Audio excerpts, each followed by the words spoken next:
Totoo po ba na kapag main character ka sa commercial, 200k po yung bayad sa'yo? Nag-audition po ba kayo for commercial? Howdy mga human being!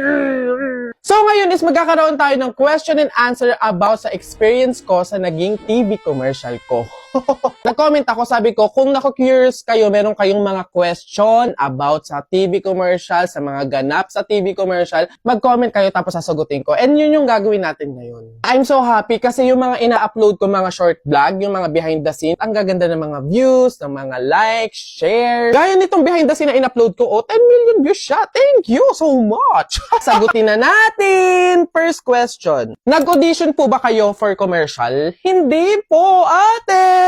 So, kinontak nila kami sa aming mga email. So, hindi po nagkaroon ng audition. So, parang naging shortlisted kami. Kami na agad yung napili. Thank you. Siyempre, thank God, hindi na kami nakaranas ng mga yung pila-pila, casting ganon, yung parang ihaharap ka sa camera, interviews, yung talagang literal na audition. Thank God kasi shortlisted kami na agad yung nakikita ni client na pwedeng gumanap doon sa commercial. Yung una, akala ko talaga scam, yung parang hindi siya totoo, yung eme-eme lang ganun. Hello, sino ba ako para magkaroon ng commercial? Tapos parang nag-i-start pa lang ako bilang isang content creator, magkakaroon ka kaagad ng commercial. Akala ko peke, pero dahil episode 3 na nga yung commercial namin eh. Hindi ka pa maniniwala nun.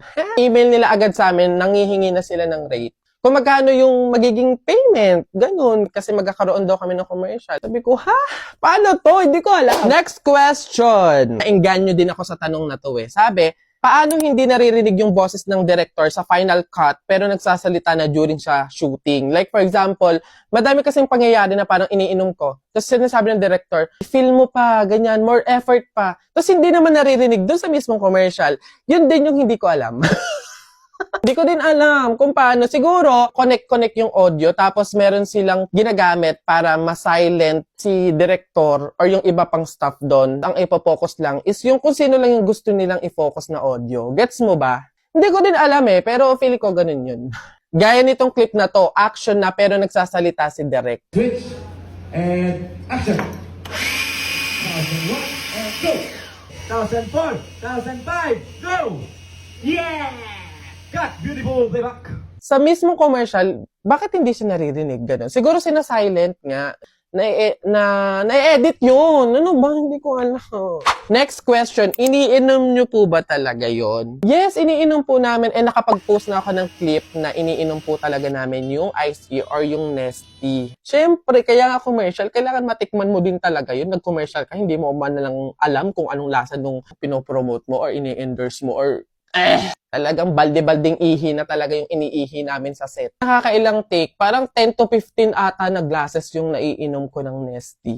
Okay naman, safe naman siya. Ganon kami ka-professional. Hello, commercial model. Tiyare! Next question, mahirap po ba pagka-delivering the lines na? Like, do you guys have time? Wow, ini-English pa ako nito. Do you guys have time to practice the lines? Like, what if mahaba ganon? Binibigay ba sa inyo yung gagawin nyo before mag-shoot?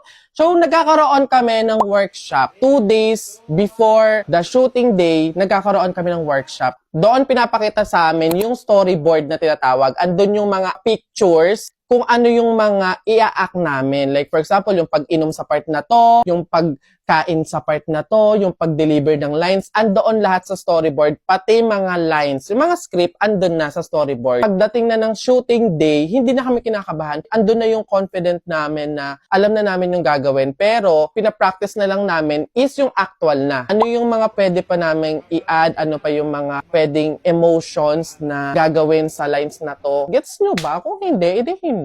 Pagdating naman sa mga script, sa lines namin, hindi naman siya mahaba. Hindi siya katulad ng mga teleserye, yung mga movie na ang hahaba ng mga lines. Sa commercial po, hindi mahaba ang mga linya. For example, Mom, you cook another dish, right? Welcome to the family! Ganun lang. Hindi siya yung talagang, akala ko ba? Ako pa din. Nung una, ganun. Hindi siya ganun. Tsaka madali lang siya kasi hindi naman siya tuloy-tuloy na shoot. Kada scene, yun yung ipo-focus na i-shoot. For example, scene 1, ito muna. After nun, doon na tayo sa scene 2. Ganon, yung gets nyo ba? Kumbaga mano-mano siyang sinushoot, hindi yung tuloy-tuloy na sunod-sunod, okay? Totoo po ba na kapag main character ka sa commercial, 200k po yung bayad sa'yo? Sana all, charas. Hindi po tama yun. Ano da? I mean kasi, sa mga talent, sa mga artist, sa mga content creator na kinukuha sa isang commercial or sa kahit anong project, nasa sa kanila po kung ano yung mapag-uusapan ninyo.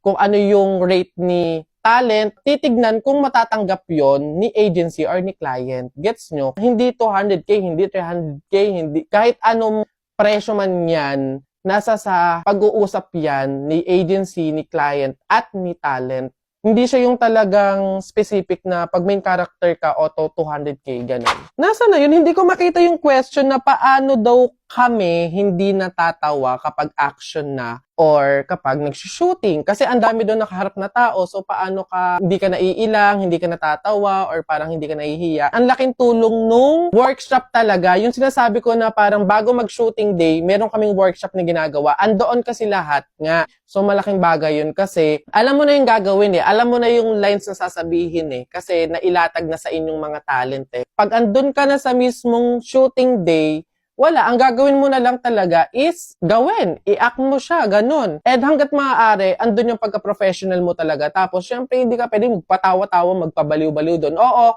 minsan nagkakamali ka ng lines. Minsan may mga action ka na mali or napapansin ni Direk na dapat baguhin. Biglang nagka-cut siya.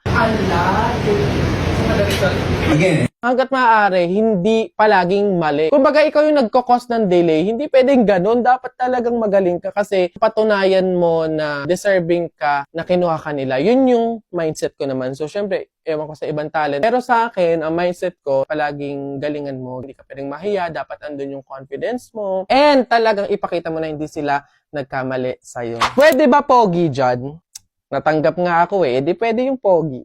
Itong nabasa kong comment din, sabi, thank God hindi mapuputi yung kinuha nilang model. Hindi porke pogi, hindi porke makikinis at mapuputi, yun na yung kukuhanin sa mga commercial. Kung gusto ka talaga ni client, kung gusto ka talaga ni agency, kukuhanin ka kahit ano ka pa. Kinuha ka nila the way kung paano ka magsalita, paano ka gumalaw, buong physical mong pagkatao or attitude mo, kung gusto ka ni client at ni agency, kukuhanin ka nila. Hindi dahil sa maputi ka lang or maganda ka or pogi or makinis, yun na agad. So, ayun lang yung mga napili kong question. Ayun lang din naman yung talagang naiisip ko na pwedeng sagutin. Kasi, syempre, hindi pwedeng maging transparent dito, no? Kailangan maging ano pa rin tayo. Private, may mga privacy na hindi pwedeng ilabas na dapat internal lang. Hindi siya pwedeng i-public, ilabas. So, ayun lang. Sana kahit paano na-entertain kayo, nag-enjoy kayo, or nasagot ko yung mga katanungan ninyo sa mga naku-curious dyan, naliwanagan na ganito pala yun, ganito pala mag-commercial, hindi pala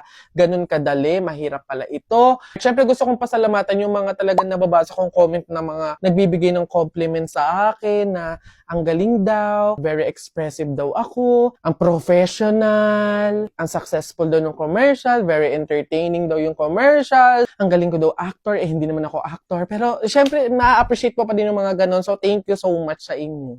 Tapos talagang tumatak yung linya na alat. I love it, alat. Alat? I love it, alat.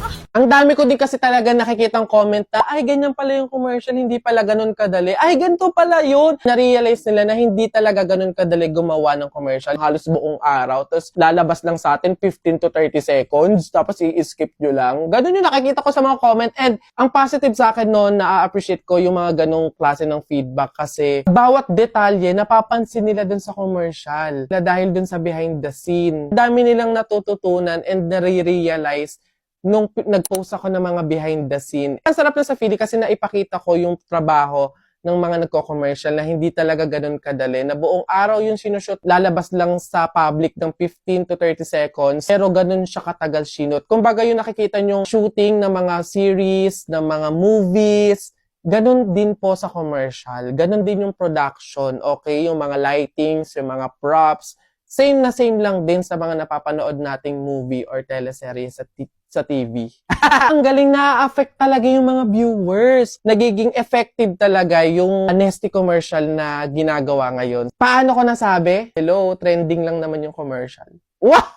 Hindi kasi yung mga characters, yung mga lines, pumapatok talaga, talagang kinakagat nila. May mga nag-e-edit, may mga gumagawa din ng commercial na yun. Alam mo yun, yung mga activity nila sa school, ginagawa nila yung commercial mismo. Eto lang yung masasabi ko, nakaka-proud talaga. Yung mga tao, yung mga viewers, minahal nila at tinanggap nila yung commercial. Naiyak ako. Patuloy din yung pagpapasalamat sa Nesty family kasi patuloy nila kami pinagkakatiwalaan. Andoon pa din yung love, yung support, yung trust nila sa aming mga content creator. And Bekene men, sana madami pang episode ang maipalabas sa Nesty commercial. Gagalingan pa po namin. Tapos, singit ko na din po yung billboard. Thank you for watching. Send and receive good vibes. Don't forget to watch my other video content and follow my other social media accounts. See you po sa aking next content!